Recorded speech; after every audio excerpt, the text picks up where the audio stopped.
Good morning, Kipsters. It's time for another week. Let's start with our good morning song. Hello, hello, hello, and how are you? I'm fine, and I hope that you are too. Hola, hola, hola, ¿y cómo estás? Yo bien, y espero tú también. Clap, clap, days of the week. Days of the week. Days of the week, days of the week, days of the week. There's Sunday and there's Monday, there's Tuesday and there's Wednesday, there's Thursday and there's Friday, and then there's Saturday. Days of the week, days of the week, days of the week, days of the week, days of the week. And then months of the year song, ready, go. January, February, March, April, May, June, July, August, September, October, November, December, 12 months in a year. Whoop, whoop. Let's start with our message. Good morning, Kipsters. Today is Monday. Ready, go. Monday. What letter makes the sound? That's right, M. And what kind of M am I going to put here? An uppercase M, because this is a day of the week. And every day of the week starts with an uppercase letter. Monday, April 6th. April, ready, go. April. That sounds like the long A sound. I'm going to put an uppercase A because every month of the year starts with an uppercase letter. 2020. What are, this word is going to be what. How do we spell what? Spell it with me, ready, go. W-H-A-T, what. And notice I put an uppercase letter because this is the beginning of a new sentence. What are your favorite brain breaks? Brain breaks are like when we do songs and we dance, or maybe we do 20 jumping jacks or something like that. Those are brain breaks. Which ones are your favorite brain breaks? Do you like songs or counting? Sometimes we do brain breaks with counting. I see ing, ing, counting. We already have the ing part. We're missing counting without ing. That leaves count. Let's tap it out. Get ready, go. Ow, count. Now let's write it. Ow. What vowel teams can say ow?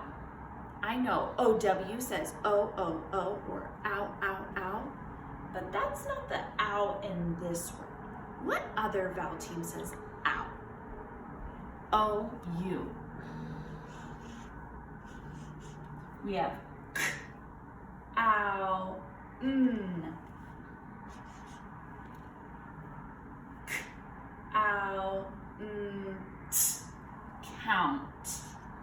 That N is tricky, but when we stretch it out, we know we hear count before we get to that T. Make sure that you listen for every sound in a word and write every sound you hear. Let's read it all together. Today is Monday, April 6th, 2020. What are your favorite brain breaks? Do you like songs or counting? Love your teachers. Now it's time for hope time.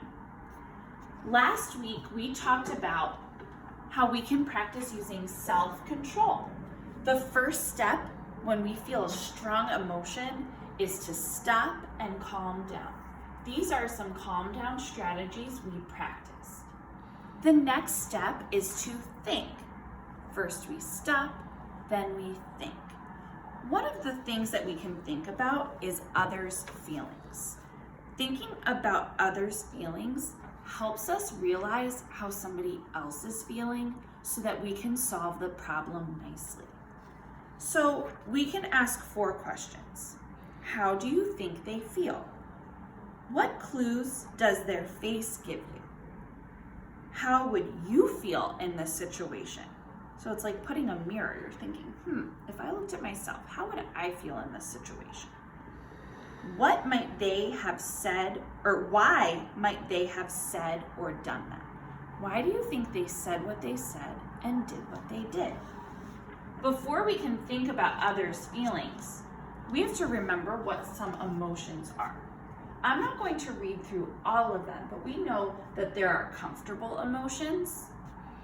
Neutral means they're not really comfortable or uncomfortable. If you're bored or tired, you may not really be feeling happy. You may not be feeling uncomfortable or upset. You're just kind of bored or tired. And then there's uncomfortable emotions.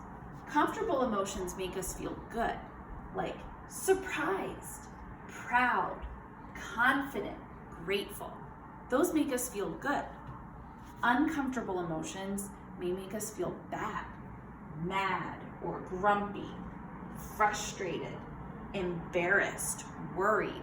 Those are uncomfortable emotions. So now we're going to think about how others are feeling. I have a couple of situations, and we're going to practice asking our questions to think about how these people are feeling. Here's the first one. It says, you are working at your table and there is one bin of crayons for everyone to share. You pick up a green crayon and suddenly this friend starts crying. She says, I was about to use that crayon. Well, now, you want to use this green crayon. There's nothing wrong with that, and you've been waiting to share too. But she says, I was about to use that crayon. Before we can figure out how to solve this problem, we need to think about her feelings. How do you think this friend feels? Look at her face. What clues does her face give you? Well, I see that her eyebrows are like this, her eyes are kind of shut, her mouth is frowning and open, kind of like she's crying. I think she feels sad. From the clues and from what she said, she feels sad and upset. How would you feel in this situation? So if you're sharing and you're waiting for a crayon to use, and you're so excited to use it, and all of a sudden somebody picks it up right before you were about to use it, how would you feel? Maybe sad, maybe upset, maybe frustrated. You're waiting a really long time. Maybe that's how she's feeling. And then why might she have said that? Why might she have said, I was about to use that? Well, because she wanted to use it, right? So all of that can help us think about how she's feeling so that then we can find a good solution. Here's another example. This friend has been hoping to be the line leader all day. When the teacher calls your table to line up, you get to the front first. This friend yells, "You're not my friend anymore," and stomps away. You feel sad and upset that he yelled. So you're feeling sad and upset because this friend said, "You're not my friend anymore." That is not a kind thing to say, but we can think about others' feelings to help us solve this problem nicely. I can tell that this friend is angry and upset, maybe frustrated. So that's how they feel. We looked at the clues. His face looks like this. How would you feel in this situation? You've been hoping and hoping all day to be the line leader, and finally your table's called first, and then somebody steps to the front of the line first. It's okay that they got there first. They didn't do anything wrong, but how would you feel? Probably a little bit like this. Why might he have said, "You're not my friend anymore"? Does he really not want to be your friend? I think it's just that he's really angry. And maybe he said that because he's not feeling in control. Instead of calming down, he just didn't have the time. He didn't have the ability to calm down, and so he said something hurtful. But that's okay. All of us say things sometimes when we feel upset. So now that you know how he feels, you can help him solve this problem and help him calm down. We'll talk more about that tomorrow. Thinking about others' feelings can help us realize how somebody else feels so we can solve the problem nicely. You can do this at home too. All right, next we're going to do our graphic challenge. Here are our categories from last week. So the question was, what is your favorite thing to do at home? Here's play with toys, read a book, watch TV, or something else. Play with toys. Let's count, get ready, go. 5, 10. So this one is play with toys. We're gonna go all the way up. Oh my gosh, and 10 is the very top of the chart. And color all of that in. Read a book. 5, count on, 6. So here's 6.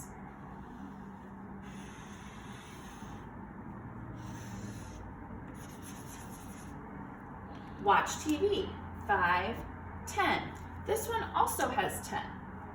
So I'm gonna go all the way up to 10. And something else. This does not have a group of 5, so we count each tally mark. 1, 2, 3, 4. So we go up to 4. Let's make sure it lines up. Yep, that went all the way up to the number 4 line. Which one had the most number of votes? Well, I see that these are the tallest, and they both went all the way up to 10. So both playing with toys and watching TV got the most number of votes. Which one got the least number of votes? You tell me first. When we think least, we're thinking about the smallest number. So it's going to be the shortest bar. This one had the least number of votes. All of the other ones had more. They had bigger numbers. This one, the something else, had the least number of votes. How many people voted all together? This is a really big number. You're going to have to count every single one, all the way up to 10, then 6 more, then 10 more, then 4 more. You could even count all of the tallies. You're going to count all together. I challenge you to figure out at home how many people voted all together. All right, today's goals are to do our assignments. Now, our graded assignments are character, feelings, and finding a number, all the numbers that are greater or less than a given number. But we'll add 2 other assignments too for you to practice. They won't be graded. Even though you might see a score, we won't enter that in your grade book. It's just extra practice. Then you can read a book and learn online. Thanks, first grade. See you tomorrow.